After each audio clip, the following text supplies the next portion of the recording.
Hey guys, welcome back to another video. So, let's see here. There's all kinds of random stuff I did in this episode.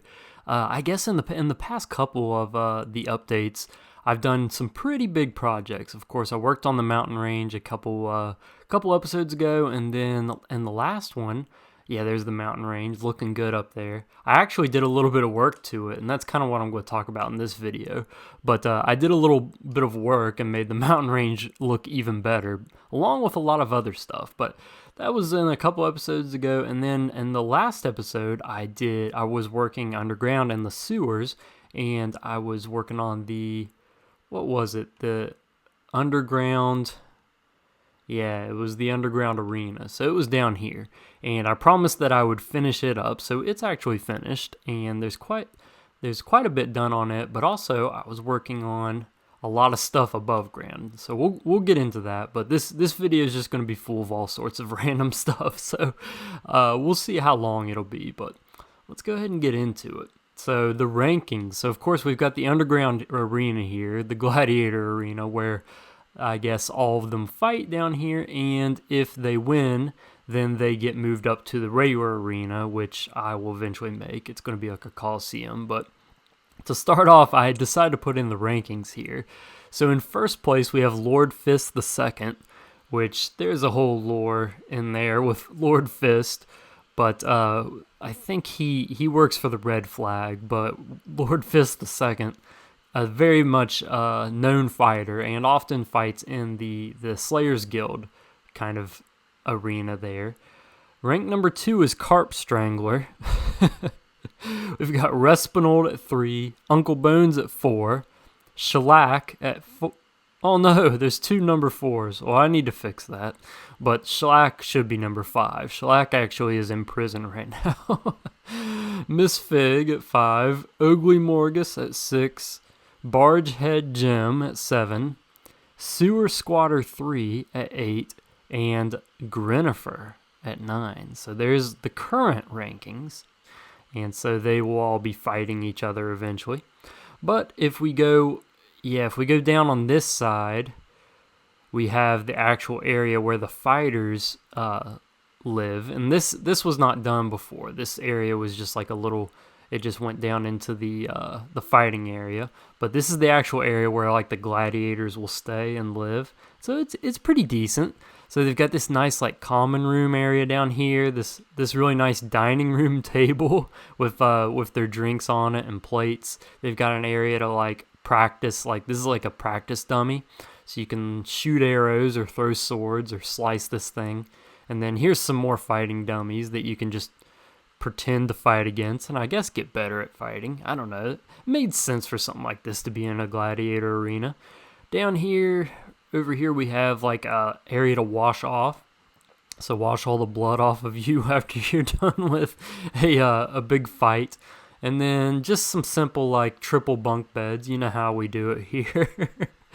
And a toilet. Yeah, nothing too special. We got some storage here. And yeah, I love the old triple bunk bed design.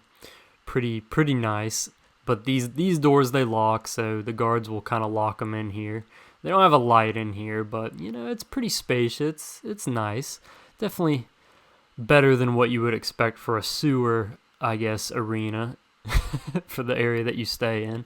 And then this area is kind of like blocked off, and this is where you go actually out into the fighting arena, and this is like a drawbridge that will eventually come up, and it will lock you down in here.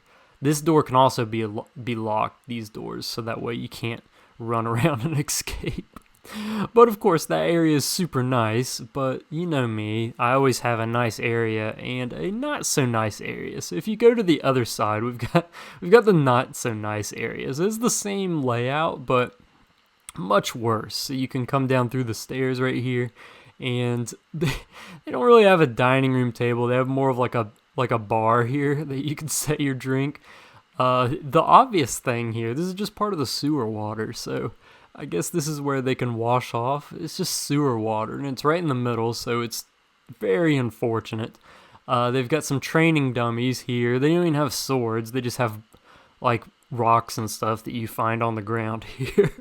And then like the main training dummy, you just there is none. You just string up one of the guys that has lost a bunch of times.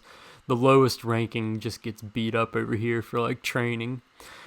I don't know. I thought that would be pretty funny. And then you just have a bed of nails in here as the area where you lay on, and then obviously you can tell this is what you go to the bathroom in, this little clay pot, which is the same thing I think they drink out of.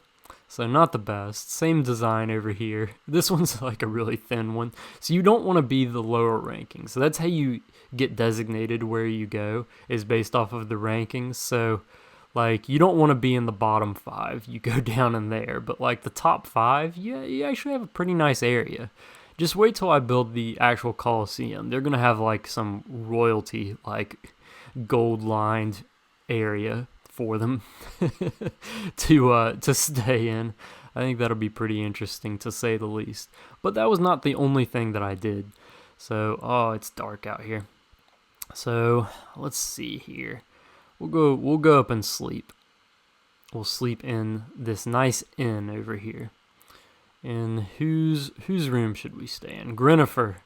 One of the lowest ranking of the people in the fighting arena down there, who actually has a bed, but yet will have to stay in the nasty sewer area while fighting. But nonetheless, that's how it works. So one of the other things I did, and I always constantly do, and I'll put a picture of it up here, is the address for the mailing center.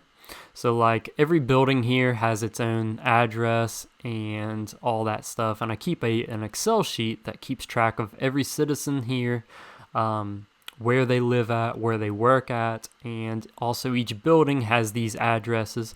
It also keeps track of all the roads, so like the different roads, like out here, Country Road, there's signs for all of the different roads and everything. So one of the things that I did was I went around to all the new builds, with like the factory and the different builds over there, and put addresses for all of those. So sometimes I have to take time out to do that, and so that's kind of what this video or this episode is more themed around, is maintenance and different things like that.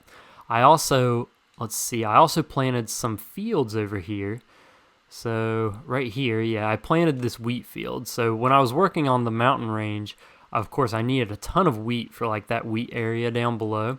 And so I scavenged some of the wheat from right there and the farm that's way over there back in the corner. So part of the thing that I did was during this episode was go and get some more wheat. So that of course has been done there. Oh, we got the villager running around. So I have let villagers loose in this area. So for those of you that are asking, there are just not very many of them right now. So hopefully they can populate a little bit more. But a lot of them like to congregate in the farming area. I think there's like 5 or 6 of them stuck in one of the fields. I think the sheep pen. So I'm going to have to work on that. But this area over here is some of the newer area that has addresses. So like the Red Flag Embassy over here and all that fun stuff. But let's go up top, and hopefully we can see the mountain range from here, a good view of it. No, there's a terrible view. What the heck? Keep going. All the way across here. So part of the thing that I did was, work on the mountain range. So you probably won't notice a difference, but I actually did quite a bit to it, rounding the top edges just to make it a little bit more natural, and also added some height in certain places. So it really looks like a realistic mountain back there, and I'm super happy about that. Someone actually asked me what my favorite build was in a recent short that I posted, and you can actually see both of my favorite builds right here. One of them is the cathedral, and then the other one is the mountain range, the new mountain range back behind there. So those are my 2 favorite builds, I would say. But yeah, they're looking pretty good. Definitely something that I'm happy to have in the world. Of course, these mountain ranges need some work too, but that is not what I'm going to be working on in the next episodes. So coming up, I actually was surprised, but while working on the mountain range, I have been digging this out, and working on the sewer arena, I was digging a lot of area out, and I actually have enough diorite to go back over to the city of Loit and start working on that project again. So in the next coming episodes, I'm going to be out there working on that, and I'm pretty excited about that because it's a cool area and a lot different than the city of Catalogere one here. It's a lot different theme. So those of you that haven't seen that, maybe you're new.